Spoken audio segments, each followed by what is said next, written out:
Supreme Rice. Since the 1930s, supporting Louisiana farmers and communities throughout Louisiana. To find out more, go to supremerice.com.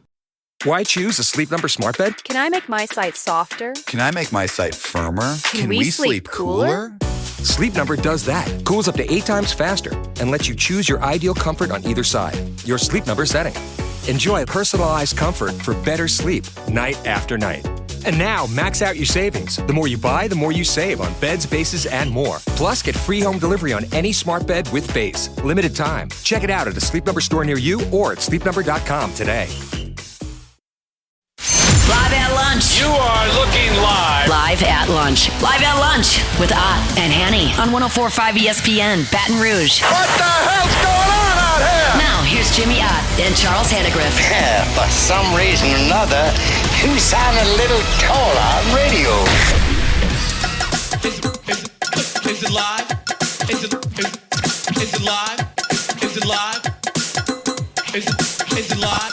From the original walk-ons, Burbank, Ed Nicholson, welcome to the Thursday edition of Live at Lunch, 104.5 ESPN Baton Rouge. Charles Hannegriff, Jimmy Ott, Max Gotro. Back in the studio, Jordan Kinchins, Colucci with us from Vegas, Matt Humans with us from Vegas, and we'll hook up with our old friend Carl Johnson, who we've known for a long time. Jake Jack is going to be with us today. Jake Jack's got an interesting new podcast that takes the picks from the side of the House, which, of course, he worked on the House's side for a very long time. And I think he's got some interesting information. So we're looking forward to talking to our old friend Carl Johnson in the second hour today. LSU basketball last night. The Pelicans won. We got Thursday night football. We got a huge weekend in LSU, Alabama. But we start so there with, you go. Yeah, Pels win. Tigers win. Saints going to win. Oh, don't get carried away. Oh, no? Maybe. LSU pigs flying. Yeah. Saturday. Huh? Hey, look, I still got the shirt from 1993. I still got the shirt, yeah. The pigs, Tide could lose, pigs could fly. And the guy had shirts made up. It was pigs in World War I fighter planes with, targets over Alabama. And he brought them. I was at the press conference. He brought them to the press conference and handed them out to everybody there. And I still got mine. So maybe we'll have a chance to wear it this weekend. I want to start today with a statement that was made yesterday by the new LSU president, and then a clarification on it, which just went up at LouisianaSports.net about an hour ago. So yesterday, Wade Roos was asked by Piper Hutchinson about the decision to name Verge Ausberry as a permanent athletic director. He said, quote, "I'll remove the interim title and then we'll assess the situation. I can't make a very good decision after being on that job for 8 hours. I don't know," and this is where everybody went crazy, "I don't know what permanent means versus removing the interim." Well, I put Ausberry's title back into a tizzy for it. He says, "It was important for me to show stability. Verge has done a good job up to this point. I really need to dig deeper in terms of what we look like, what we need to make sure we protect our global brand." He also said he didn't know very much about Ausberry's involvement in the Title IX case back in 2021 that caused Ausberry to be... Wait, what did he say about that? He said he didn't know very much about that. Oh. His involvement in that caused Ausberry to be suspended.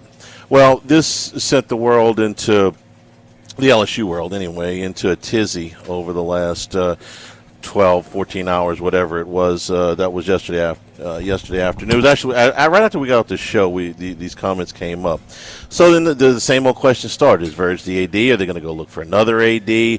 Does he have full authority in the search? But he has to answer to somebody. It just threw a whole bunch of questions in. Well, LouisianaSports.net, which we run out of ESPN Baton Rouge. And a flagship, of course, got some clarification about, like I said, about an hour ago, a little over an hour ago, on Ausberry's role as AD. This is what Matt Moscona wrote and said, "A source within the president's office told LouisianaSports.net, Verge Osbury is the athletic director at LSU, period. There is no intent or desire to play word games with the issue. Athletics needs a stable hand at the helm, and that is Verge Osbury. Verge is fully empowered to find our next football coach and to run the department. They said there are no plans to conduct a search for a new athletic director once the football coach is hired. Dr. Roos has been consistent that he will demand excellence at LSU across every department and every employee, and each of us will be evaluated based on performance. That is the sentiment he intended to convey, but clearly did not communicate it well. Okay, so that's a lot better because when you start playing semantics with acting versus interim versus we're removing the interim, but we got to see what we're going to do, it puts you right back where you were last Friday, which was who the hell's in charge? And so now you know. Okay, go back to how we started the show yesterday, which is how we thought we were moving forward, and now we are moving forward, but with a little bit of a hiccup, which is governor's named the president. The governor's named the board of supervisors. The board of supervisors has appointed a president and a chancellor.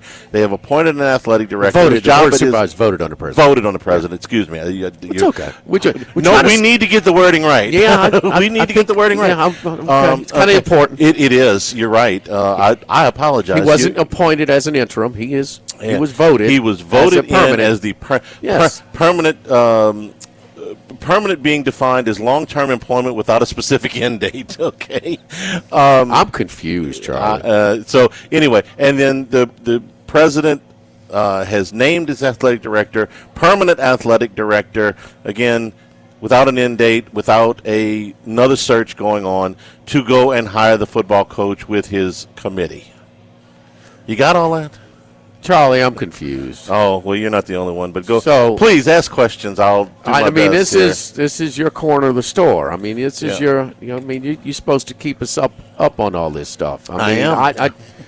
I know that Chris Del Conte is the Texas AD. Yeah.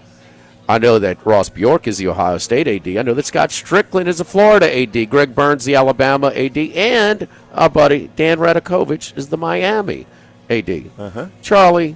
Is Verge the LSU AD? Yes. According to... You sure?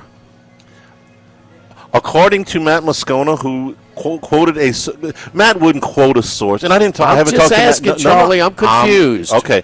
I'm confused. According to what I'm reading here and what Matt has quoted, and Matt would not put that out unless he got it, Verge Osbury is the athletic director. Should the president know who the AD is? Yes. And the president should certainly... I'm still concerned that he was not apprised of the situation from 2021. Seems to me like that ground would have been covered, but whatever. You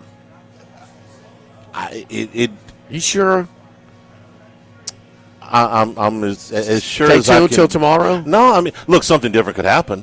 It's like, what do we say all the time during coaches searches? Psych? Is this one of those psych? Verge? You got no psych? Huh? I don't think that's the way he intended it. Verge was kicking the football? And Lucy pulled it? You've been around enough of these coaches searches, and people's favorite thing to do is, well, that's not what you said. That's not true.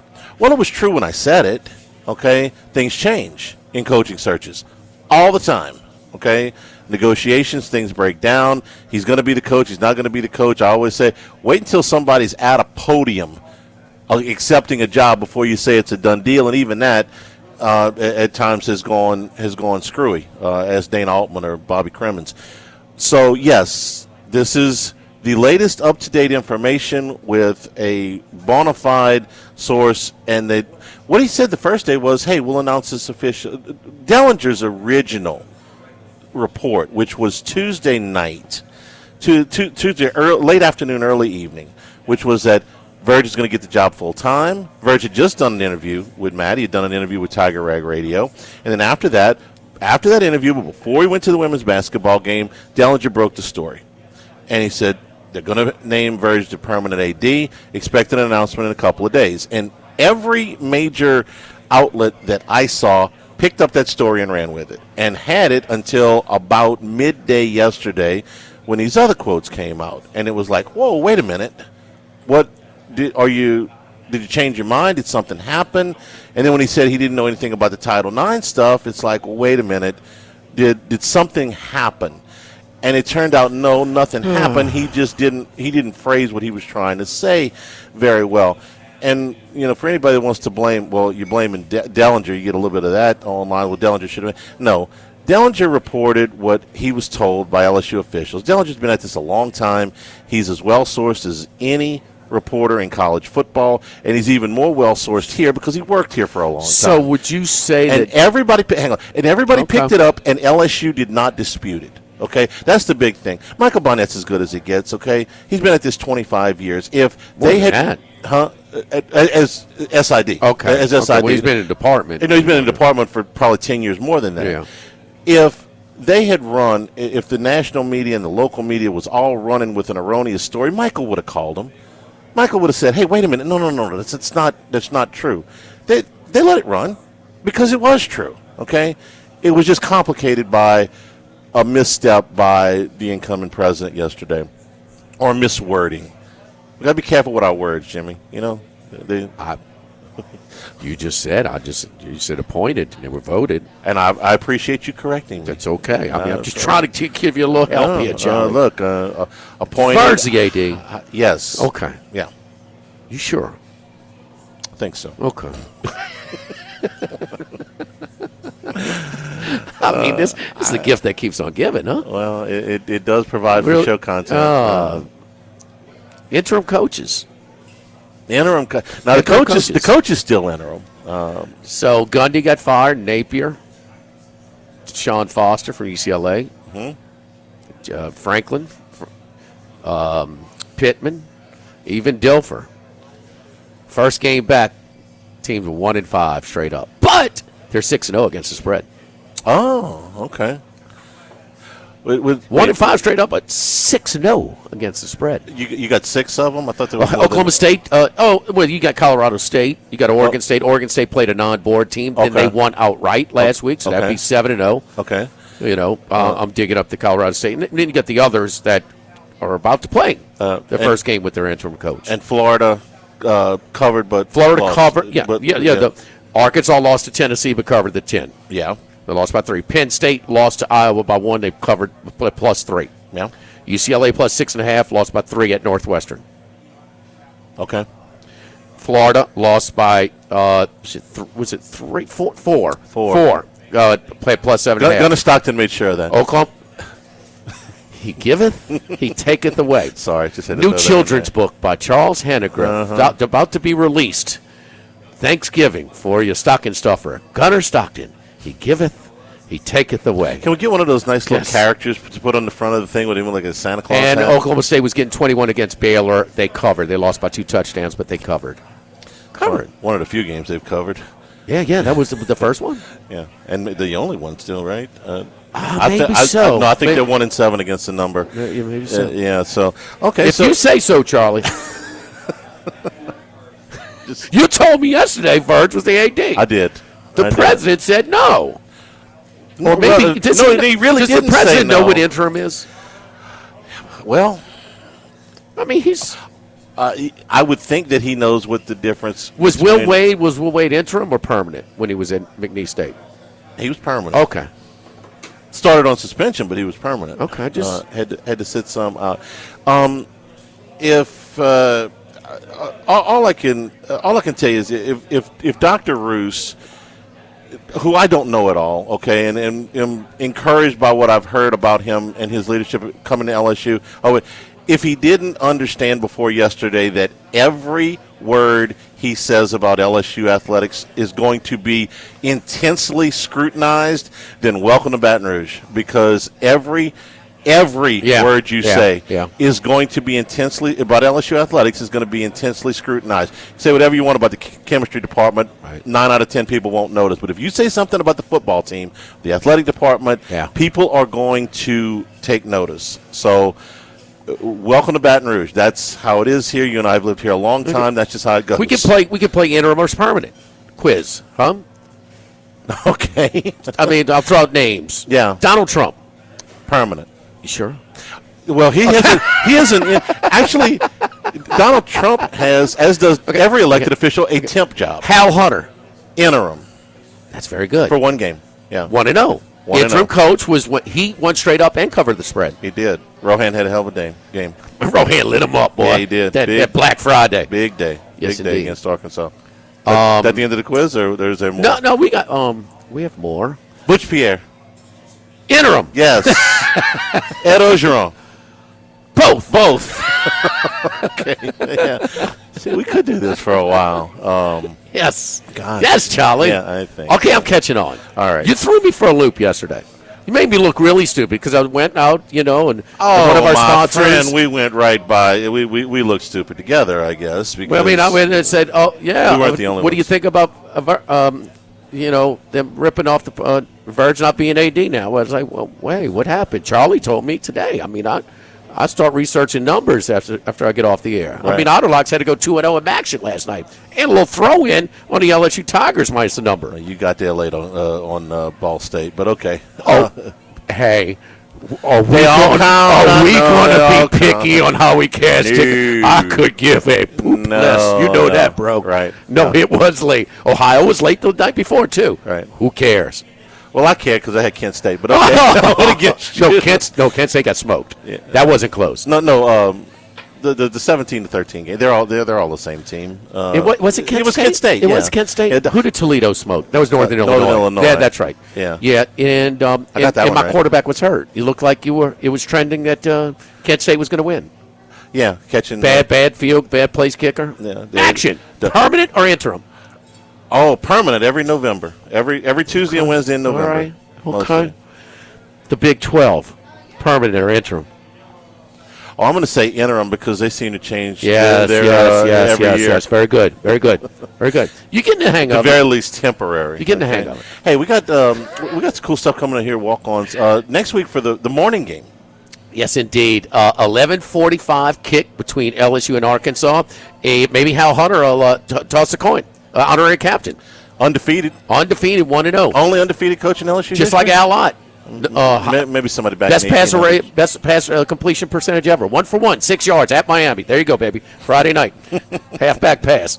Catering. Look, man, pick up your breakfast catering biscuits with the jelly packs, the homemade biscuits. Add the honey chicken or the jumbo sausage link, bacon strips. So we can do homemade biscuits fixed any type of way. Scrambled eggs, trays of that. The cheddar grits. You can smother shrimp in them or the voodoo shrimp. You can throw in there hash browns, beignet bites, fruit trays, donut, bread pudding, Bloody Mary and mimosa bars available as well. This is your walk-ons catering menu, breakfast catering menu for the Arkansas LSU game. So get those orders in. Now, for those of you just coming in and getting here early, and walk-ons will open up at 9 a.m. that morning, 9 a.m., and they will also have an in-restaurant breakfast menu that'll feature a lot of these same menu items. So catering breakfast for your tailgate. Let us do the cooking and deliver right to your tailgate. That's great, man. Set it up for you. We throw in the Bloody Mary and mimosa bar as well, and we'll have it all set up for you. Or if you come in with just a few of you and look for a little breakfast, make sure you get your parking spot ahead of time. You got some time to kill, morning time. Breakfast at Walk-Ons for LSU and Arkansas next Saturday.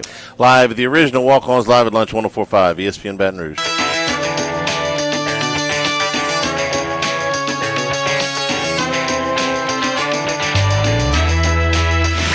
Live at lunch with Ott and Hanny from the original Walk-Ons on Burbank on 104.5 ESPN Baton Rouge.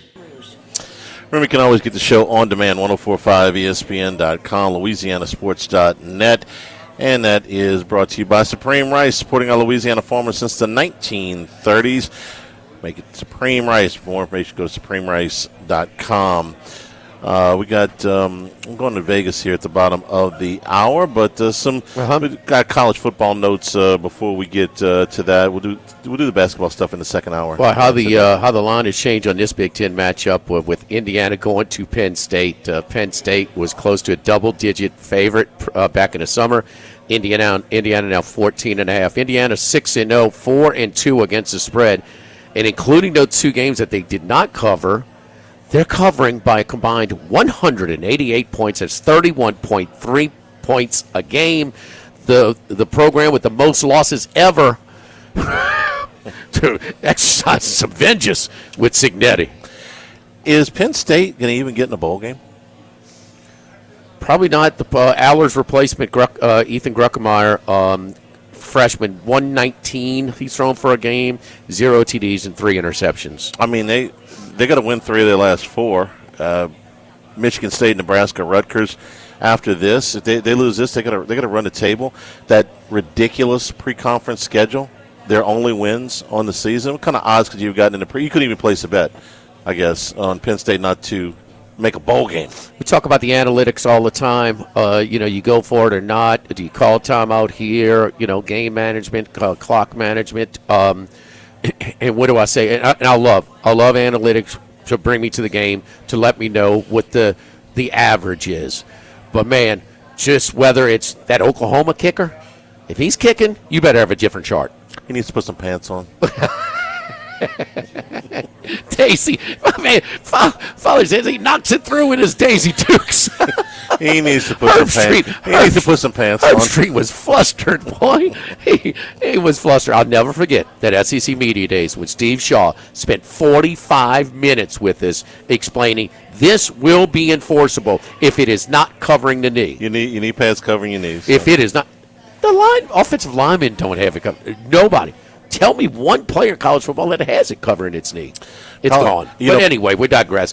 What I wanted to get to, the game flow, Charlie. Is that an offensive game?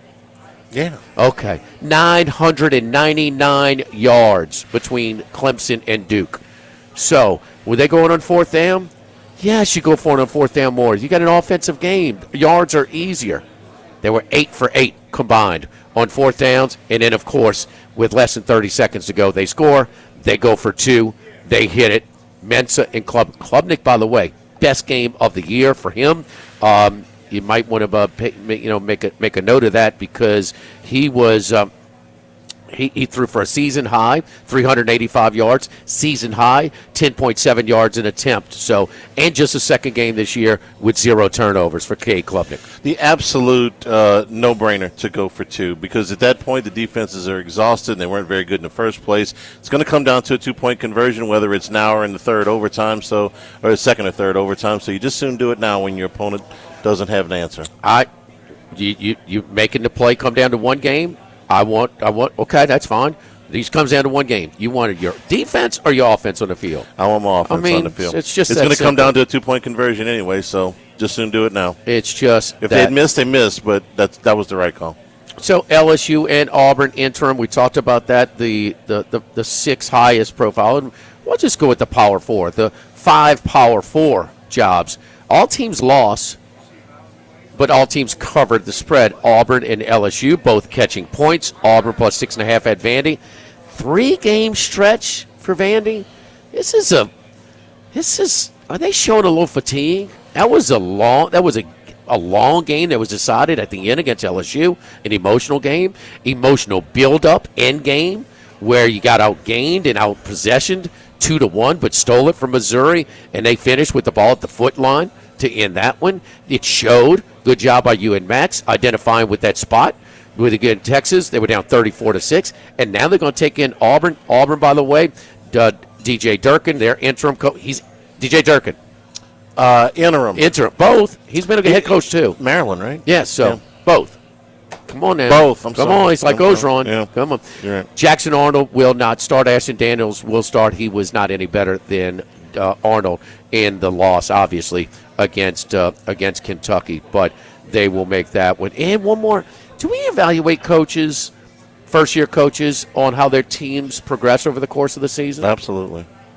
Who's the most humiliated coach in the humiliated situation in college football this year? In the first game? No. Over the course of the season? Oh, the biggest joke is one of the biggest improvements in college football. Chapel Hill. Yeah. That's okay, right. They have now outgained their opponents their last 3 games.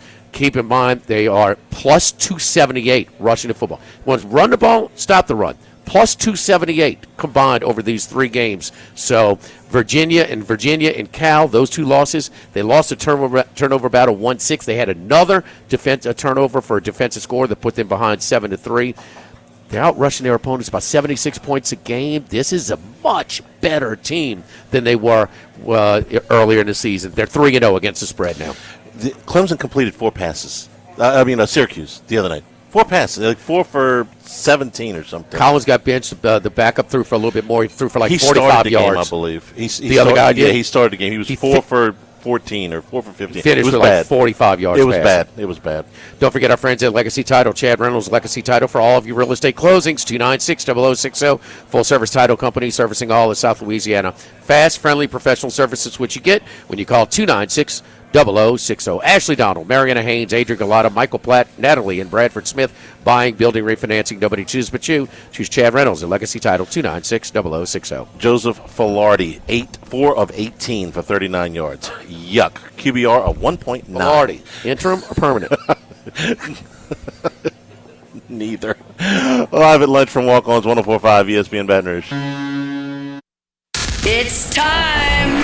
It's now Colucci time. Dwayne Colucci is back to give his best picks on 104.5 ESPN Baton Rouge. Colucci, how you doing, my man? What's going on, Jimmy Ott? How you guys doing out in Baton Rouge? We're doing fine. We're busy having vocabulary quizzes. Yes, it's back to school day for Charlie and I, so. The Baton Rouge education coming out and shining through. Well, did you guys go to Catholic school? Did you guys go to private school? We both went to Catholic schools. We sure did. We both took similar paths, Catholic school and then LSU. So I got out a little ahead of Charlie. I read my books a little bit more than Charlie did. But you're also older than me. What's that? You're also older than me. Got those LSU degrees shining through. I love it. Yes. We got a new president, a school president. We have a new athletic director. And we're going to have a new coach very soon. New chancellor? Lovely. That's right, new chancellor. Created a position. How much did you have to buy out? How much did that cost overall? Do you have the overall? You know what? We don't care because it ain't out of our pockets. Yeah. So now the governor has to. He is taxed on it. The governor is the only one taxed on these hires. But anyway, he's pretty worried about it. Your position. Are you interim or permanent as sportsbook manager at the Rampart? Interim or permanent? Well, that's all according to my management. But I've been here for like almost 30 years. So. See, it's interpretational, Charlie. Permanent. I mean, I'm pretty defined as long-term employment with no predetermined end date. That's what we're calling permanent. There you go. That's what we got. Yeah, I You're have permanent, no predetermined end date. Yes, you're permanent. Through thick and thin until I either move on, retire, or what have you. It seems that the management is pleased with my performance. Yes, indeed. What? How'd Breeders' Cup go for you, buddy? Breeders' Cup went good. You know, we discussed. We had a scratch there on one of the horses. That left a foul taste in my mouth with Sweet Azteca. We did pretty well on the sprint with Irad Ortiz and Burn Turanado. I gave him out on Ralph Sirocco's Race Day Las Vegas special. That was on Thursday, and Sierra Leone tried his heart out. You know, he ran second. That was a speed-favoring race course, I will say, but it would have been tough to beat Forever Young under any circumstances. And yes, let's discuss how are them Cub future wagers doing now that the Dodgers won the title. I mean, you guys were silent. It's great. You guys were silent like for 2 months, and I didn't want to stir the pot, but you know, you pay for what you get, and the Dodgers got the job done. The Cubs finished with a better regular season record, and we will hang a banner. We'll hang a banner above the ivy of Cubs of that say, and we'll put the standings there, the overall standings. Run differential as well was better than the Dodgers. We'll have another banner for that, so we'll put it right up to our next W, a white W flag. But before when the Dodgers were just limping into the postseason, but making sure all of their pitching was going to be rested and healthy. I took a little plus 550 to win that. And I put a little future bet when they had the World Series based on the two performances on the mound. I said, man, Snell is on fire. It's Yoichi Yamamoto. Let me bet them a little bit to win the MVP. Bing, bada boom, bada bang. Yeah, bye-bye. Yeah, So I became Yamamoto was a Dodgers solid fan. pick. I got my Dodgers hat. I'm an LA guy. You know, Dodger dogs. Yes, indeed, baby. Garlic fries. Delmar and LSU. Delmar and LSU. You're no Dodger guy. You guys were preaching that Cub crap, and then the Brewers and any team, Philly, any team that was lining up in front. But I'm glad you had Yamamoto. Like I was saying, I saw about 14-1, guys. No, 30-1. 30-1. I had a little. Wow, that's great odds that you were able to get. Was that prior to the World Series? Or was yeah. It was after he got that complete game in the NLCS, and it was, but Snell. Of course, all the money's on Shohei. So. Oh yeah, of course. But Yamamoto was just fabulous. I mean, that was shades of Hershiser, but 100 times better. Because I remember when Orel pitched that series against the Mets when they beat Oakland in the World Series. He appeared in 3 or 4 games in that series, and the Dodger pitching has always been, the face of their franchise. Whether it was Drysdale, Koufax, Fernando, Hershiser, Clayton Kershaw. Now you're at another level. So it's just unbelievable what they were able to accomplish. And a lot of people, say they bought the title. We all know that they have deep pockets. And it really worked out with the Japanese flavor. And, let me tell you, Ohtani wasn't that fabulous. He had that lights-out game. He struggled in the World Series. And you could just see the depth and the role play when finally Mookie Betts started getting going. Max Muncy, definitely Kiki Hernandez is one of the key cogs in the playoffs. Well, who cares if they buy it? I mean, and they did buy it, but that's okay. I mean, you had about $3 billion worth of pitching on the mound in Game 7 alone. Ohtani, Yamamoto, Snell, and Glasnow all pitched. And then your top 3, who all came from other organizations, are all Hall of Famers in your lineup, so who cares? But I tell you what, Pages, your role player, he played a pretty big role. I mean, Rojas, he played a pretty big role in Game 7. Look, man, Toronto let one get away. They won by 4, 5, and 7. And the 3 games that the Dodgers won were all-timers, and the one they won comfortably was tied going into the 7th inning. Charlie bred the best one, though. The best one in the World Series, it's got to be Jack Morris. Charlie, and explain why. 3 games in the 1991 series. He had an ERA of 1.17, 22 innings, and he threw a 10-inning shutout at the Braves in Game 7. It started 3 games. Started 3 games, Game 1, Game 4, Game 7. That ain't bad, huh? We didn't have to go 10 innings of shutout to get to win a 1-0 game. Yeah. Jack Morris was definitely a special pitcher, and he's definitely one of the top playoff pitchers that I have seen in my lifetime. And it just, it stirs up memories what Yamamoto was able to accomplish. And I can remember, even seeing video of Koufax striking out the 14 Twins in that World Series Game 7. So, there's just so many different great performances that you could bounce that off of, and just got the job done. So we'll see next year. And I was watching the live betting all during Game 7 because I had a bet. And look, I hedged on some Vladimir Guerrero when they had the lead, for sure. I had to. I mean, I've got to profit something. When you got a 30-1 ticket, I got to profit something. So I gave something back there. But it was pretty close. It was even as far as the Dodger side once Ohtani got hit. Ohtani was like even money, and Yamamoto was like 6-1. Before the game started. He got hit, gave up the lead, a 3-run shot to Bichette, and it was like even money. But then when he came in and got out the jam, and then they got the win, no, it was over at that point. But it would have been very close had they just come back and won without Yamamoto getting the win. So it would have been very, very close. Correct. Yeah, correct. They love Ohtani. One we were not close on. Look, I had them too. About multiple contributors on Football Sunday had the Lions coming off the bye week. I mean, man, those yards were tough. It was not a fluke. Minnesota beating them last week. Let's get back on the winning track. Who we got this weekend? Your best pick in the NFL? Yeah, I'm very critical of Campbell. Coming off of that loss, that was terrible. I mean, I'll be honest with you. Minnesota was starting McCarthy for the first time in 5 weeks. They just got out to a quick start. Detroit never recovered. That was just a horrible, horrible performance. And now you see they're laying 8 again this week on the road, which is, hard to fathom, but Washington is so banged up. So, let's definitely get back on track. Let's try and get some wins here. I think Buffalo really needs to show themselves this week, guys. I think they need a huge, huge game to follow up what they did, against Kansas City and how successful they've been. I think they need to keep this winning streak going. You want to stay ahead. You want to definitely try to achieve home field with the Colts sitting at 7-2. And the Colts, they showed some signs last week of coming back down to earth. But you got Sauce Gardner there now, which was an excellent, excellent acquisition for the Colts. The Jets just had that fire sale going on. You knew it was going to happen.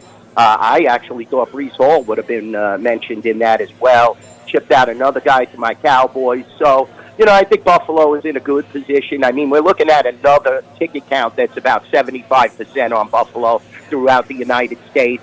You're laying 9.5. I definitely would get down on that 9.5 before it gets to 10.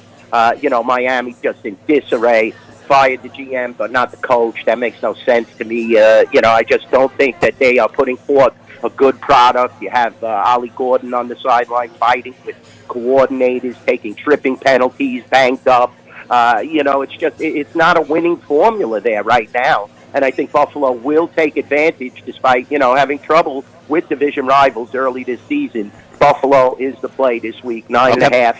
At the Rampart in South Point. All right, 9 games on the ice. Give us your top 2 or 3 that you like tonight. Yeah, definitely. There's some great matchups, guys. I'm looking at the LA Kings on the bottom game right off the bat. -110 against the Florida Panthers. Basically a pick 'em. Back at home, 6-4-1 against the Panthers, who now are traveling to the West Coast once again. I think it's a really good spot for the Kings here. I think they could get right back on track. And they need to. I'll be honest with you. They definitely need to, rectify this 500 record as these other teams, that shocking teams, are ahead in the Eastern Conference. Tonight is a perfect example. You have the Canadians and Devils 9-3 versus 9-4 in that Eastern Conference, and Carolina's 8-4. You have a lot of powerhouses there: Pittsburgh, Washington. So definitely. I think that Florida is going to really try hard in this game, but I love the Kings. I think the Kings are to play in this game, -110 at home. I think Florida's a little banged up. They're going to start to get better as the season goes on, like they have in the past couple of years. Vegas Golden Knights, let me tell you, goaltending has been unbelievable by Akira Schmid in the absence of Aiden Hill. They're still waiting to get Carter Hart. He is not available until December 1st. But now you had Schmid, who started the last game and pitched a shutout, 1-0 against Detroit. Probably you're going to see him again between the pipes tonight, and I think they could beat the Tampa Bay Lightning. 7-2-2, unbelievable at the Fortress. And look at the price, guys. You're only laying 120 at the Fortress tonight on the Vegas Golden Knights at the Rampart. Just a fabulous, fabulous matchup. I think that Vegas is the right side. We're going with a little West Coast flavor tonight, guys. And let's take a flyer on a big plus, the Minnesota Wild. They actually showed some signs of life in their last game, playing against Nashville, who's not that great. But Carolina had that long road trip, and I think they're still getting acclimated back at home. 8-4 against 5-6-3. So a very, very tough matchup for the Wild, but you're getting some value at 165, 170. So, let's take the Wild on a plus. So we got 2 West Coast games, and we got the Wild. I'm not going to pick the Canadian Devil game. I just think it's too hard. You're going to see Jacob Dobish in between the pipes for the Canadians, which is definitely a huge, huge upgrade. Samuel Montembeault has been playing terrible. They lost a tough one against the Flyers. But if you watch that second period, guys, the other night against the Flyers, when Montreal started to kick it out on all cylinders, they scored 4 goals. And when Demdorf, Suzuki, Cole Caulfield, Slavkovsky, Hudson, they have so many options, and this is why Montreal might be the best team in the Eastern Conference right now. You have to keep an eye. The Devils are 9-4. They're very tough, too, with Jacob Markstrom and Hughes and those guys. So that's a layoff game. But if you put a gun to my head, I'm going to stick with my hat. All right, Kaluch, college football this weekend. LSU going to Alabama. Interim coach. What do we kind of handle you got? What do you think? Yeah, it's a tough one. I'll be honest with you, Charlie. We're definitely seeing Alabama handle, thus far. LSU, now you got all these changes going on. Definitely a tough situation. The game was opened at, what did we open it? I think we opened it actually at 10, and we're sitting at 10. So, we're seeing good, somewhat two-way action, but the sharps are on Alabama. All the parlays and teasers are on LSU. So we're sitting steady on this game. I kind of think it's a trap game. I think you guys have an excellent chance here. I think it's a motivational tactic when you see all these firings and all these, maneuvers. So maybe LSU has a chance. I like 10, so if it goes down to 9.5, I probably lay off the game, but I love LSU plus 10. All right, Kaluch, follow Dwayne on Twitter at NYBookie. Dwayne, great stuff, man. Let's get some winners. We'll talk to you next week. Thank you, buddy. Love you guys. Thank you for everything you guys do in Baton Rouge, and hope you guys get some good weather down there. It's going to start getting cold.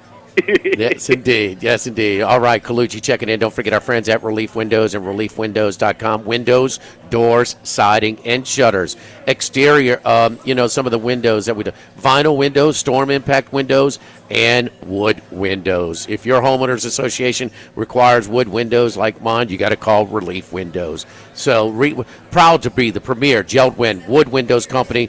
These wooden windows combine the beauty of real wood with high-tech energy efficiency features for all climate zones, including these extreme South Louisiana weather conditions. 20-year general warranty and a lifetime limited warranty against rotten termites, providing you years of beauty and minimal maintenance. They look good. They're functional. And they last. Relief Windows, 288-8138, and ReliefWindows.com. Live at the original Walk-Ons, live at lunch, 104.5, ESPN Baton Rouge. Live at lunch with Ott and Hanny from the original Walk-Ons on Burbank on 104.5 ESPN Baton Rouge. Back here at the original Walk-Ons, live at lunch. ESPN Bet is done. The partnership with Penn Entertainment and ESPN, which was a 10-year deal for $1.5 billion, is over after just a little bit more than 2 years. ESPN is going to go and they have done a deal with DraftKings. December 1st, I think, is when they're going to change everything over. Oh, Penn's going to DraftKings? No, ESPN's is launching a deal with DraftKings. ESPN is launching a deal with DraftKings. It's going to replace all the ESPN Bet stuff. Okay. Jimmy, they're going to use their odds, basically. I got you. Yeah. So for all of their official sportsbook and odds provider. Yes. Yeah. So DraftKings spending money again. Yeah. Okay. Yeah. They are, and this deal was ballyhooed. Penn did some. What's the word I'm looking for? Aggressive things. Between what they did with Barstool and what they did with ESPN, and it has not gone very well. Like I said, this is a 10-year deal that lasted a little bit more than 2 years. And so they're going to DraftKings, and they got a late start, Charlie. I mean, we saw it, and look, we know from firsthand experience, like Bet Rivers. Bet Rivers spent a lot of money with us, a lot of money of us once it was – that was even before it was voted on. They thought the vote – in case a vote was in. So that was pre. And they've taken a lot of that money out. They're very aggressive when they're launching in different states because they're trying to get the market share. They're such a strong. Man, you come in that much later than all of the other mobile sports books. I mean, you're behind. The market share is kind of established. It's tough to get people to change. It's an add-on. But the timing was awful by ESPN.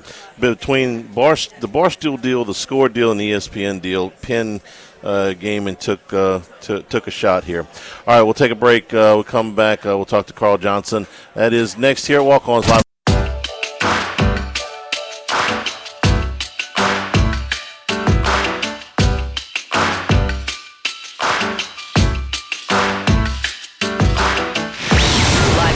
With Ott and Hanny from the original Walk-Ons on Burbank on 104.5 ESPN Baton Rouge.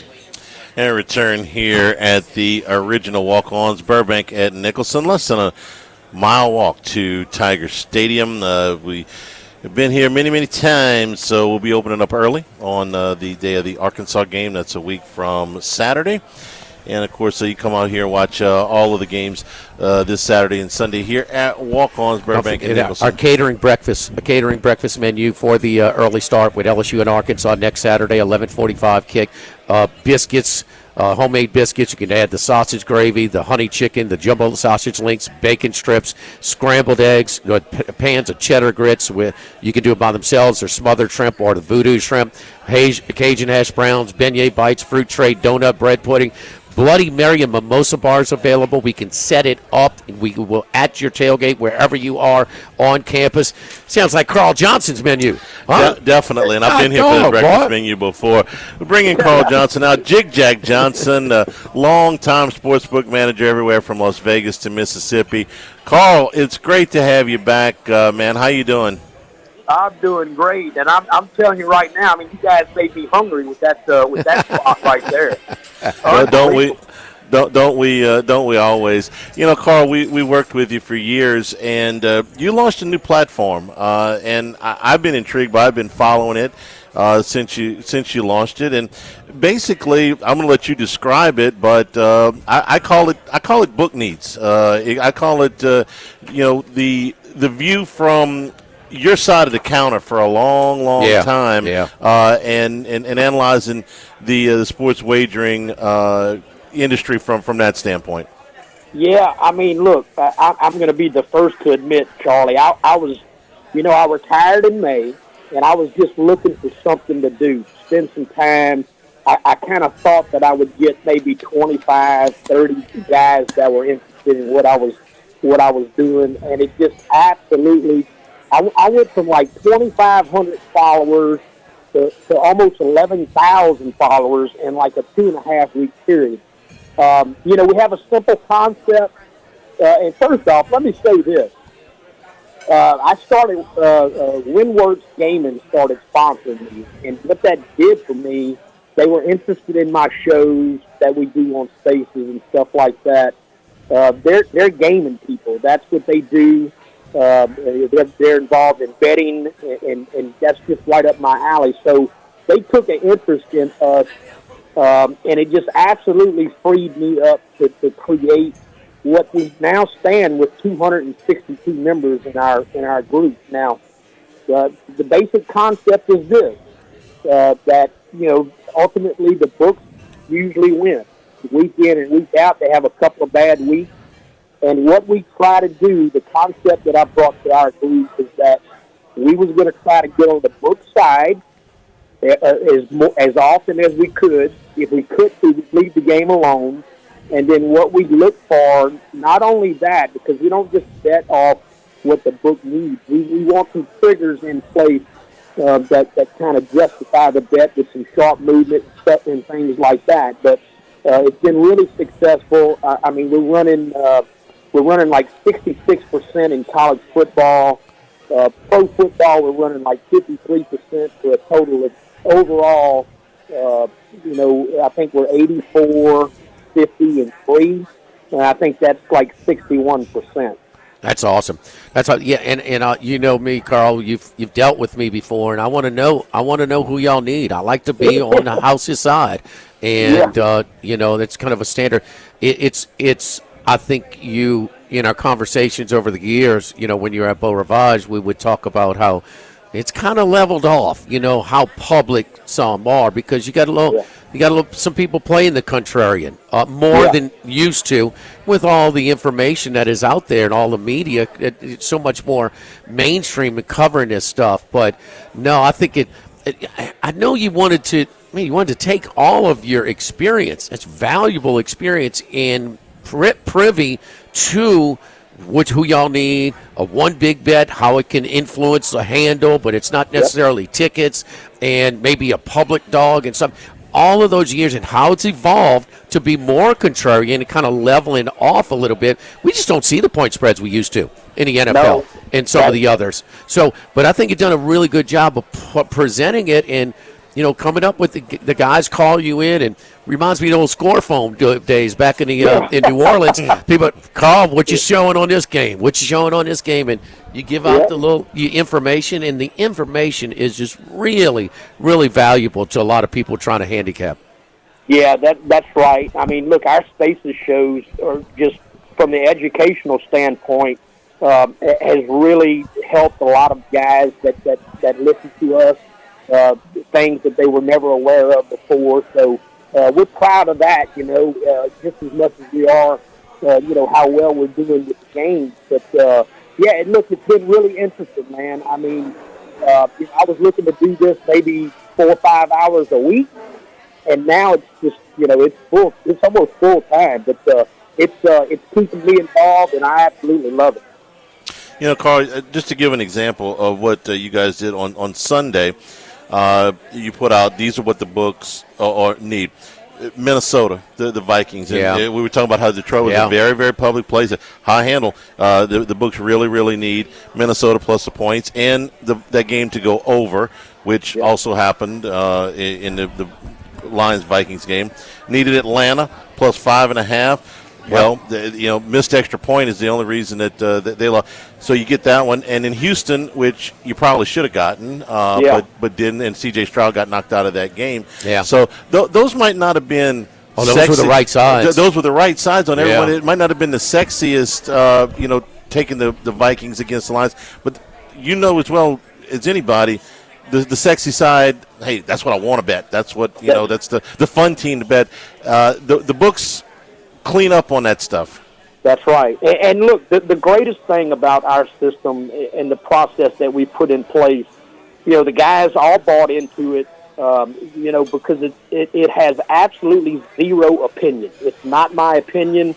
I tell them all the time, look, I've got to write some teams down that click all the buttons that we're looking for, and it's tough to write down some of the teams that I write down, but that's just that's what makes the system so good, and it actually there's a lot of situations that it avoids us from disaster. It's just a process. It's not an opinion at all. Actually, sometimes I like the other side of what I have to write down, but sticking with the process and all the filters that we got in place, it's done really well. If you ever just sat there and said, man, I wish I was on the house side, this gives you an opportunity to be. Yep. Carl, these are national numbers you're coming from, because we know how, geographically some spots, like Thomas Gable at the Borgata, he's getting hit with Philly action, right. And so these are more national numbers that you're dealing with. That's right. Absolutely. Yeah. I mean, you gotta encompass the whole thing. And that's what we're able to do. We get really good information from our partner at WinWorks, and just from my contacts that I know throughout the country that are still behind the counter, it helps us a lot. All right. So with that in mind, any early picks? Yeah, we got early weekend this weekend. Well, so I can give you. I figured you guys would want to know some of the SEC stuff. So again, these are not our plays, but these are the book needs right now. And what we're doing is we'll watch these games and see if they trigger. But like tonight, for example, UTSA is a book need. At both plus 13 and 14, 70% of the tickets, 61% of the money's on South Florida. Let's see, tomorrow night you got Tulane. They're a good need. 63% of the tickets and 80% of the money's on Memphis. I can see that after Tulane, everybody saw them get whooped at San Antonio on TV. Okay. Yep, and then everybody's interested, of course, LSU. Which is unusual, and maybe, and to your point earlier, it may not be a book need regionally like here at the Bow because they're such a big LSU, but they are also an Alabama group too. But at any rate, LSU plus 9.5 is a national need right now. 63% of the tickets and almost 70% of the money is on Alabama. And then you got Missouri plus 7. 73% of the tickets and 57% of the money's on Texas A&M. Absolutely, I could see that. And the new quarterback. I think the new quarterback is better. He was Than highly Pribula? recruited. Zoller's high. He's definitely got way more arm talent than Pribula. He handled it fine. He drove them they needed 98 yards. He got him 97 and a half. And Pribula is, he's definitely a better runner.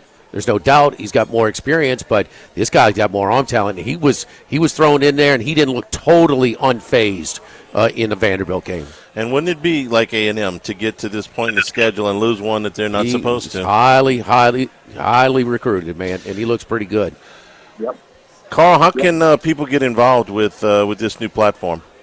Well, they can, as always, they can go ahead and come see us at Jig Jack Johnson on Twitter.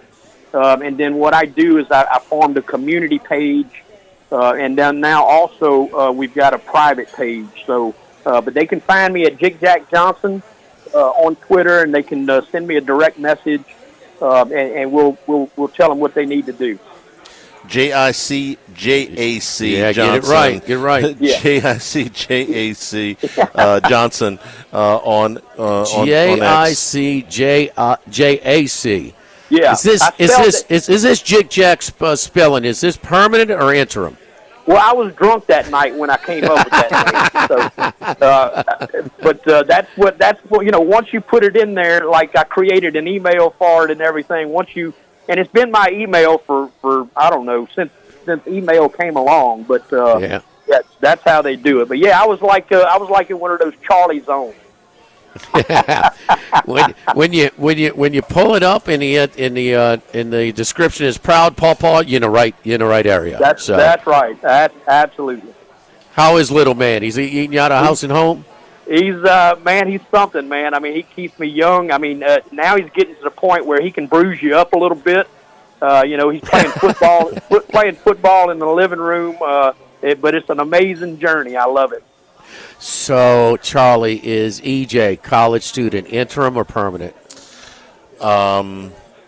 Please tell me interim. Interim. Please, yeah. Okay. All right. I'm just getting a little nervous because it's a little cloudy today. Because it's interim and permanent, right? It's expensive, right? yes, the meter's running, dude. For sure.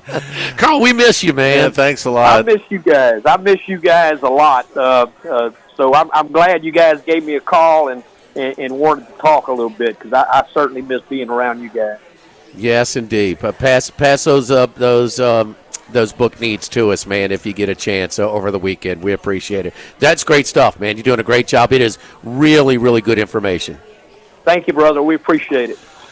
All right. Call Jig Jack Johnson a long time. And at the perfect, so he's trying to figure out getting out of retirement. What a better way to utilize his experiences and his insights and parlay him into his valuable handicapping information. Part of the job that he really, really enjoyed, too. We're brought to you by the Thibodeau Store. Black Friday deals are now available on the website, thethibodeaustore.com. Some of the specials on the website right now, and there's over 100 of them, include the outdoor cameras, including the solar outdoor powered security cameras. The keyless entry door locks are also available. Your space heaters, they've got over 200 different space heaters, little bitty all the way to very big. Those are just some of the items that are available at the Thibodeau Store. Thibodeau Store, Pierre Part Store, LaRose Store, Lockport Store. Same-day pickup through the website available at all of these, and free shipment on some of the items that are available. Thibodeau Store, 900 St. Patrick Highway in Thibodeau. Pierre Part Store, Highway 70 in Pierre Part. So, hardware needs, Christmas coming up, gifts for Dad, for your brother, for your husband, all of them available at the Thibodeau Store. I love the dual burners and then the ones with the flat griddle as well. It's perfect to do your breakfast with your bacon strips and then your omelets, things like that for LSU Arkansas. So they got it, man. They got every damn contraption and gadget and on-site cooking needs, outdoor cooking needs over at the Thibodeau Store. Online, it's thethibodeaustore.com. Live at the original walk-ons, live at lunch, 104.5 ESPN Baton Rouge.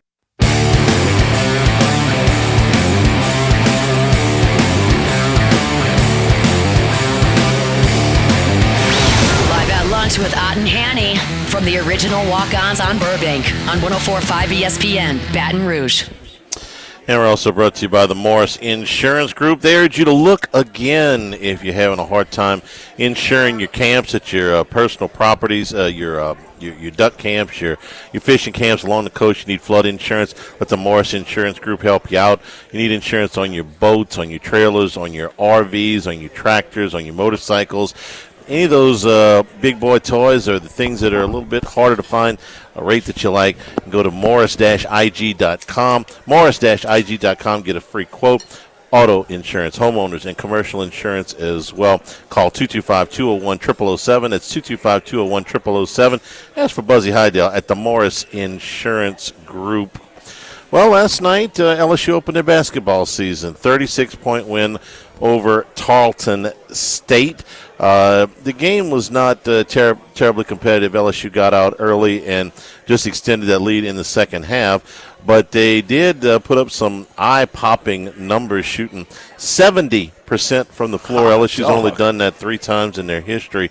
So it's a historic number for the Tigers. And we saw, these are all new players. There's only 2 players back from last year.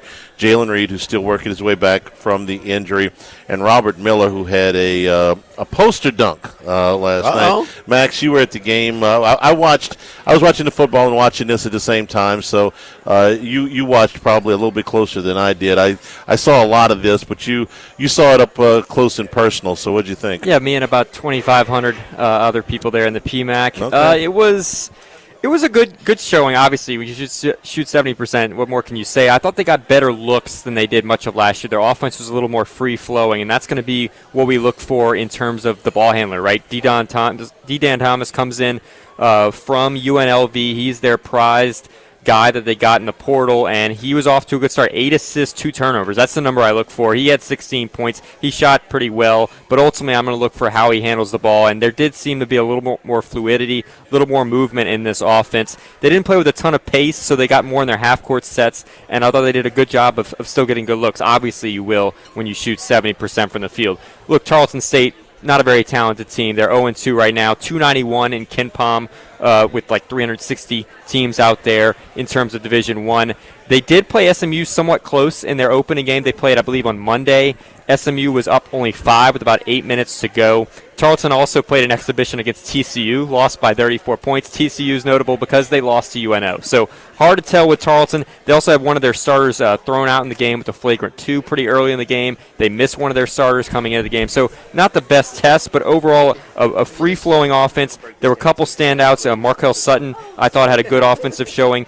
He was 5 of 10, a little bit less efficient than most of his teammates, but I like what we see in terms of his potential. They're going to work on him a little bit defensively, it looked like, but they were working on things from the very end of this game. I mean, they put their starting lineup in the final 3 minutes of this game. So LSU's still going to be looking to solve some things, just to kind of get in a free-flowing thing before they get into some of their tougher games, their tournaments where they go elsewhere. But they open up with quite a bit of a homestand here, and we'll see if they can continue with this free-flowing offense. Max, I got to laugh. The KenPom, and we still eating trick-or-treat candy. I mean, we got it. That's a little early. So, I mean, the data points with They were a preseason 5th out of 7 in the WAC. So this is not a very good team in terms of one of the small teams that you play early in the season. Yeah, but let me ask you this. Is it too early to tell this?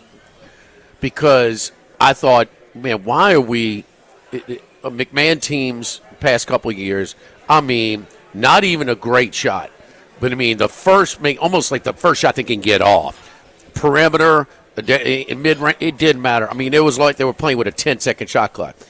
These numbers, these shooting numbers, they had to prioritize more shot selection, huh? That was certainly a part of it. I think it was just the movement of the offense, right? You're getting your shooters the ball with open looks, where before it seemed like you were pulling teeth, you were dribbling the ball out. There was just not a whole lot of fluidity to the offense, and that's kind of the word of the day for me in this game. It's 40 minutes. It's a small sample size, but Max McKinnon, who was 4 for 5 from 3, he's somebody you're going to want to see shoot the ball quite a bit this season. He got a lot of open looks. You gave him chances to, do what he does best, which is get open looks off and actually bury them. So I thought, you gave some of your better shooters opportunities with open looks that previous teams under Matt McMahon, to me, it was a lot harder to get those looks. And look, they might be really weak, as Tarleton State, but I mean, look, and he had half your threes. So he was 4 for 5 from 3. He had 8 made threes. So it wasn't just like he only attempted 18. So 18 to 29. I mean, so 18 to 29. So 29 to 18 2-point attempts to 3-point attempts. That seems is very early, but it seems like they're attacking the rim a little bit more with this group of personnel. They do have some size. You notice that kind of in their rotations. How's Reed look health-wise? Reed looked okay. There were 3 turnovers, so maybe shaking off the rust a little bit, coming off the bad knee injury. He's got a big knee brace on, so we'll monitor that a little bit. But he was at the free throw line a little bit, 4 of 6 from the line, so he did attack a little bit. And he and Robert Miller III, the two familiar names for LSU fans, both came off the bench. Now, they played quite a few minutes, but that just goes to show you maybe they have a little bit of depth that they got from the portal this offseason. I thought Miller looked like he was in better shape than he was a year ago.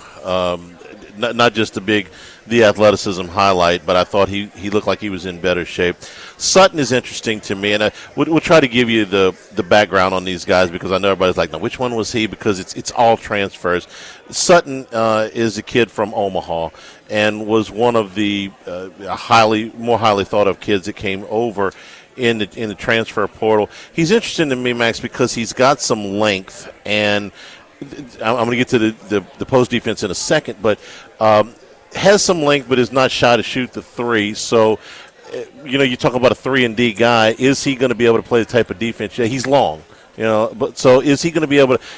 He was certainly willing to shoot the 3. He made 2 out of 6 last night, but is he going to be willing to be that defender, that long defender that you need? Well, I'll tell you, they're looking at that clearly because that was one of the players you could see Matt McMahon was really hard on the defensive side of the ball. Maybe there were some mistakes that I didn't quite notice, watching it live, but they were definitely hard on him. So they're trying to get him better to that SEC level defensively, coming from where he came from. I will say Pablo Tomba, one of the starters that played for LSU, only 15 minutes because he had 4 fouls. He's so a kid from UC Davis. In foul trouble from UC Davis. We'll see. I don't know if Reed and Robert Miller III, are going to be on the bench, come off the bench all season long. I'd imagine they'll play some starting roles this season. But regardless, you had about 8 guys who had 15 or more minutes in this game. And Jalen Reese, also a backup ball handler, highly touted recruit for this class, came in 3 assists, 1 turnover. So another guy who you look at, how is he going to run an offense? How is he going to handle the ball? And he ultimately didn't have any big mistakes.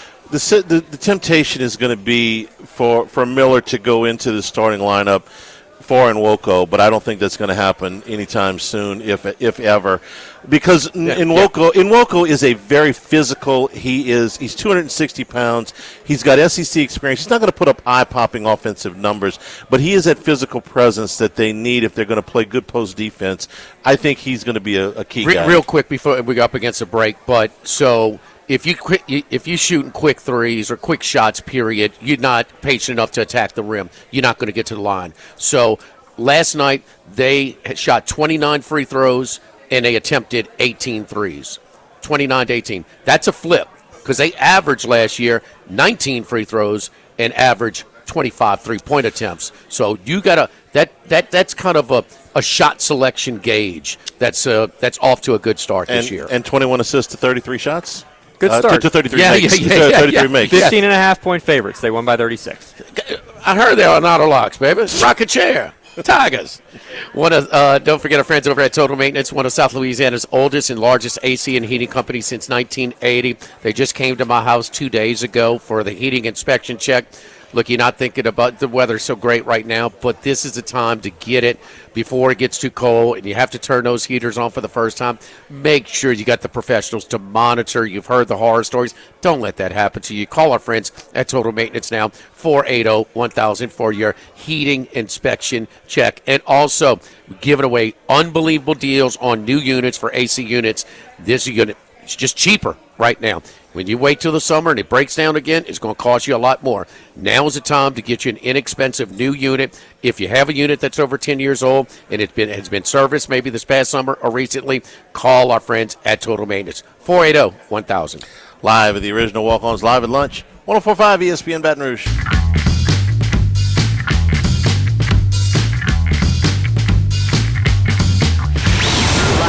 Lunch with Ott and Hanny from the original Walk-Ons on Burbank on 104.5 ESPN, Baton Rouge.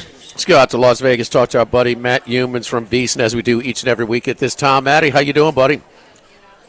Well, I got a big dilemma tonight because still got a few entries alive in Circus Survivor, and obviously that's a huge pot. And I got a couple partners in this contest, and they are all about the Broncos tonight. They love the Broncos. Ooh. I don't.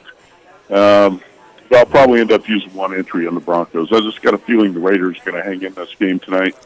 And let's see what you guys think. You follow the NFL pretty closely.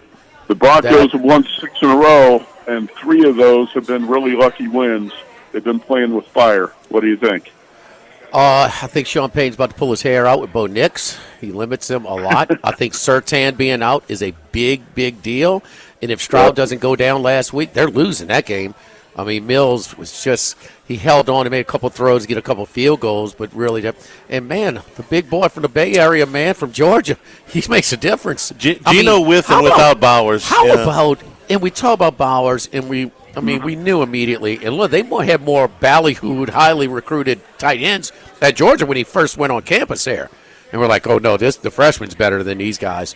And big, tough, consistent, dependable.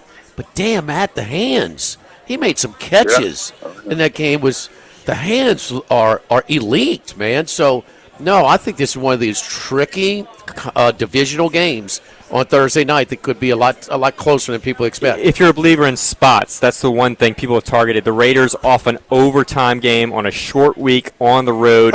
Teams in this spot, from what I can tell, 4-23 against the spread in that thing. So that's why people have maybe targeted this game. Yeah. Well, Bowers. There's no question. It's a really bad spot for the Raiders. Their defense was on the field for 77 plays against Jacksonville. It's a short week, quick turnaround. You're playing at altitude. I understand all that because I'm a situational handicapper. The problem is there's no Patrick Surtain on that defense. Broncos actually have a bunch of injuries. And with Brock Bowers back, the Raiders' offense looks completely different. He had 12 catches for 127 yards and 3 TDs last week, and they have 5.5 yards per play. I just got this, the Raiders have also, I believe, won 7 of the last 9 against the Broncos. They lost both games last year when the Raiders were rock bottom. And Bo Nix was 18 for 37 last week, Jimmy. And they would have lost that game if C.J. Stroud didn't go down. And that's gives you a chance. I took the 9.5 with the Raiders tonight. I got a feeling this game should be a lot closer than a lot of people think. Charlie, wasn't it Denver was multiple our picks right out the chute in the weren't they playing Tennessee? They played Tennessee in the first week. And I tell them, Matt, and we had thirds and 3 different entries into Survivor. I had 5 total, but I said, Charlie, this is a gambling faux pas, bro. You can't act like this on opening week of Survivor. He says, Bo Nix is going to kill me. Yeah. So Bo Nix will drive you nuts sometimes. They went to the fourth quarter with a 1-point lead over the Titans that day. I remember the game pretty well. I do too. We actually had a few entries right on the Broncos that day, and it looked like the Titans were going to pull the upset. And you never want to get any entries knocked out in week 1, but hey, the Broncos are 7-2. They've won 6 in a row. But 3 of these 6 wins have been really lucky wins. And that's why I'm saying that record's a little bit deceiving. I think people are a little bit too overconfident, the Broncos. I got to give them a +2 in the luck category because the Colts, and I don't care if it was the right call or not, so that kind of give them a +2 on the luck side. Who else you like in the NFL this week? I agree with that, too. That leverage call against the Colts was one they had taken away, and then they've gotten a couple back since then. I don't love the NFL card right now. In fact, I've only got one other play to give you. Sunday night, I'm going with the Steelers +3 at the Chargers. And that Pittsburgh defense finally turned things around a little bit and, produced 6 turnovers against the Colts and looked completely different than it did the week before when Jordan Love completed 20 consecutive passes against the Pittsburgh team. Still, there are some issues with that offense, and Aaron Rodgers not making any big plays. It's a dink and dunk offense. You're not getting much out of the running game. So the offense is going to have to be a lot better. But here's part of the reason I'm going to play Pittsburgh +3. Aside from Mike Tomlin, is usually reliable in these type of spots and situations. The Chargers got some issues on their offensive line. Not only did they lose Rashawn Slater before the season, he went down in August. They lost Joe Alt last week in the, I think, 5th overall pick from Notre Dame a year ago. I thought Slater and Alt were going to be the best 2 young tackles in the league, and now they're both gone. Chargers got serious issues on their offensive line. They're probably not going to be that effective running the ball, and Justin Herbert's going to have to move around and make plays, which he's certainly capable of doing. But the home field advantage factor is also not there. That SoFi Stadium is going to be full of Steelers fans. So I think getting a full 3 here with the Steelers is a decent bet on Sunday night. Yeah, but Matt, you forgot that the Chargers traded for Trevor Penning. That's going to solve That's going to solve all their offensive line problems. That tells you how desperate they are. Yes. My God, that guy stinks. But the like, Pittsburgh. That's like trying to put a Band-Aid on a bullet wound. Yeah. The Band-Aid has holes in it. But Pittsburgh, it's interesting because they went a little bit more zone, a little bit more simplified. I mean, that was a different defense against an offense that had been kicking out. So I'm curious to see if Pittsburgh is going to be able to sustain defensive efforts like they did against the Colts on Sunday. Probably not. They're probably not going to be able to sustain it like that. Certainly not at that level where they force that many turnovers. But can they be better than they were the previous week against the Packers? I hope so. So I don't like this NFL card a whole lot. I'll have to come up with 5 plays somehow. But right now I'm on the Raiders and the Steelers, and that's it so far. Okay. What about college football? Who are you looking at this week? I got a bunch of plays in college football. Getting ready to do the VSiN podcast here shortly, and I'll run down the 9 plays I've got. I'll tell you, Penn State +15.5, UConn +9.5, Wisconsin +11.5, Missouri +7, Hawaii +7. I'm taking Iowa, but I want to get 7 right now. It's 6.5, so I'm not going to make that an official play. Clemson -2, UCLA -1.5. So.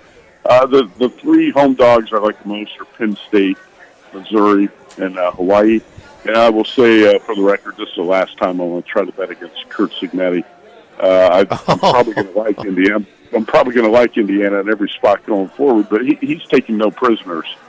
And it's interesting. I think 2 years ago, Penn State was a 31-point favorite against Indiana.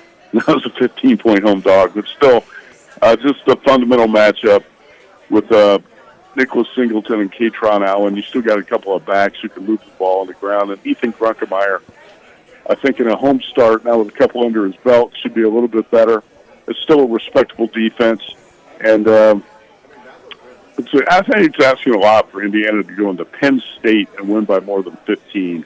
I mean, it's one thing to go in and beat Mike Loxley or some of these other patsies in the Big Ten, but Penn State wasn't a 17-14 game with Ohio State and Columbus last week.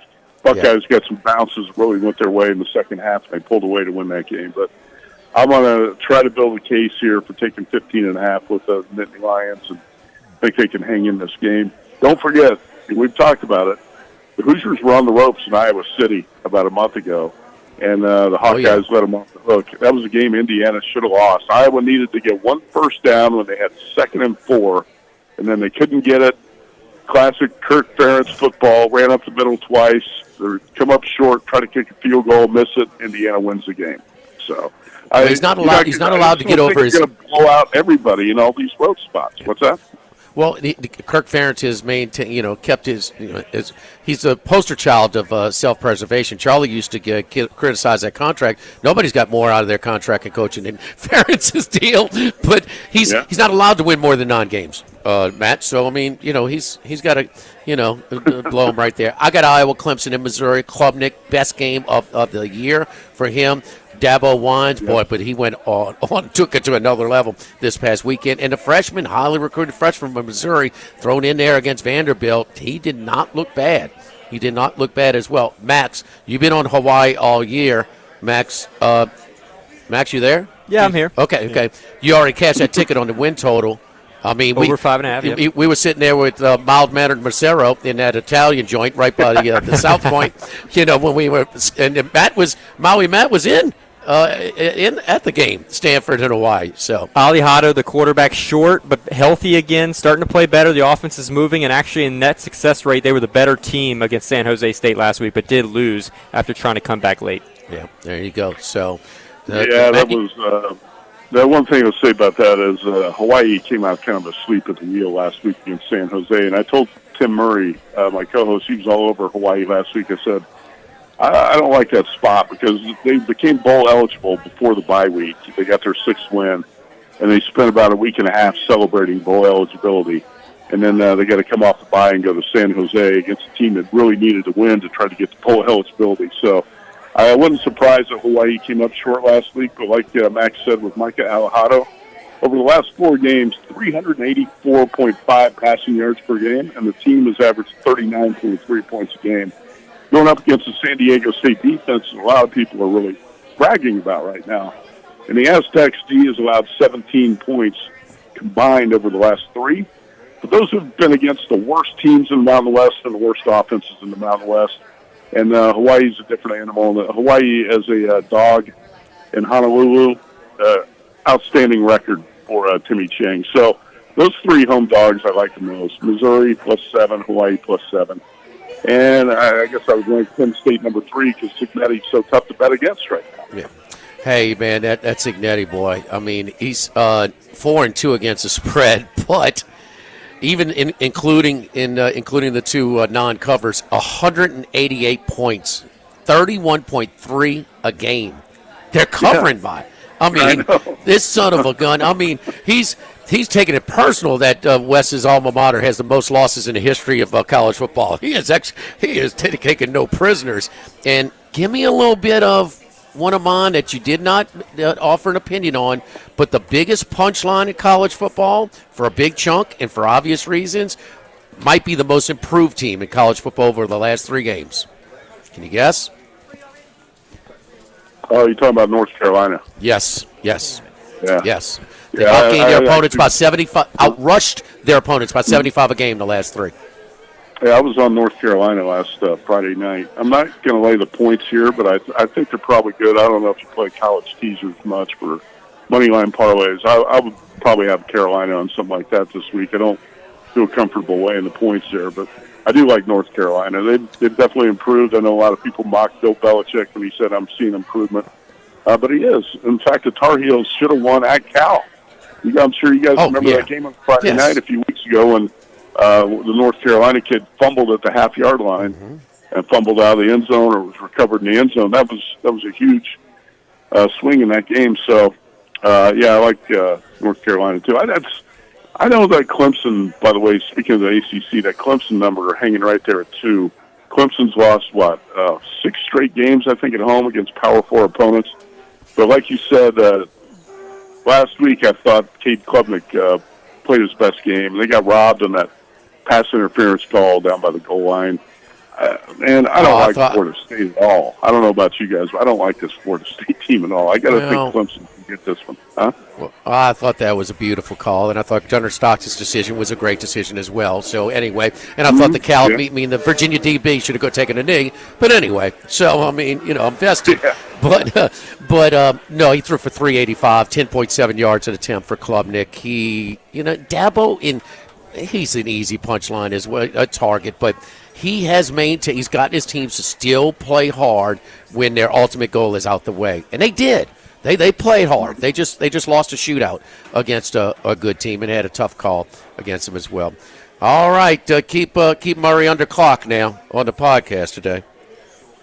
I'm going to try to keep him under an hour and 5 minutes, hopefully. Yeah. We're going to talk about 20. He's got 25 games on the rundown, and each lead-in, the game lasts 3 minutes, so it's going to be a challenge. Well, listen. You want to swap him out for Hoops Peterson? Huh? You're going to send him down to Baton Rouge and see how long he can survive down there. But first time I met Hoops, humans is 6'5". I don't know what's your dimensions. And Hoops is not quite as tall, let's just say that. And Hoops had about a suit on that's about 5 sizes too big. Humans goes, Hoops, you raiding my closet again, oh boy.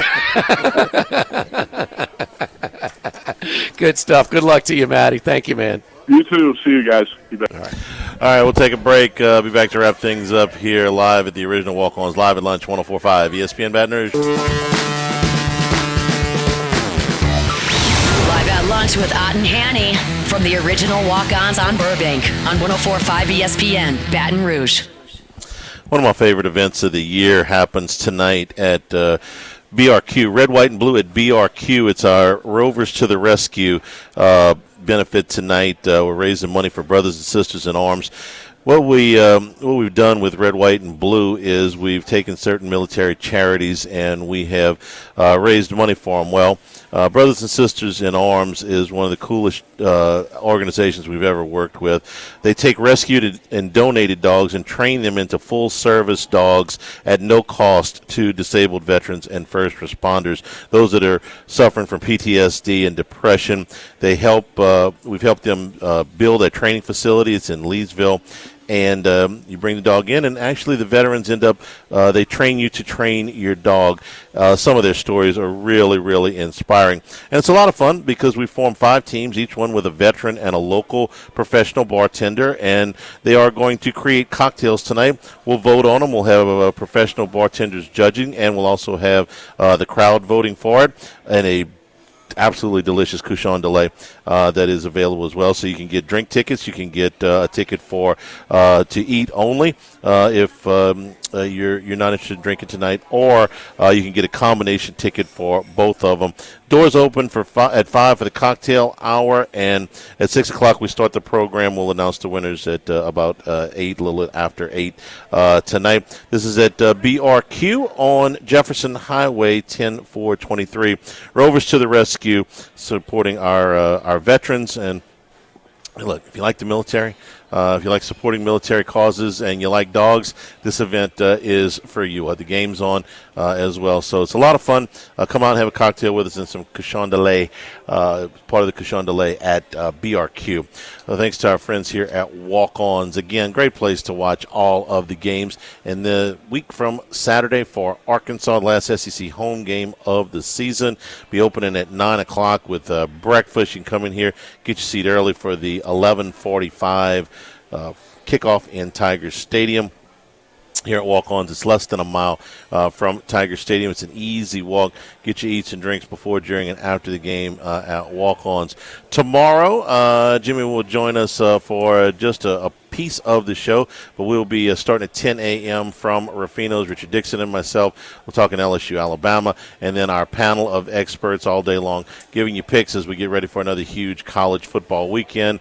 Football Friday, Lock of the Week Friday, presented by Tex Morris at Edward Jones Investments, starts at 10 a.m. tomorrow morning. For Max, for Jimmy Jordan back in the studio, I'm Charles Hanniger saying thank you and good afternoon. Stay tuned for Hunt Palmer on 104.5 ESPN Baton Rouge.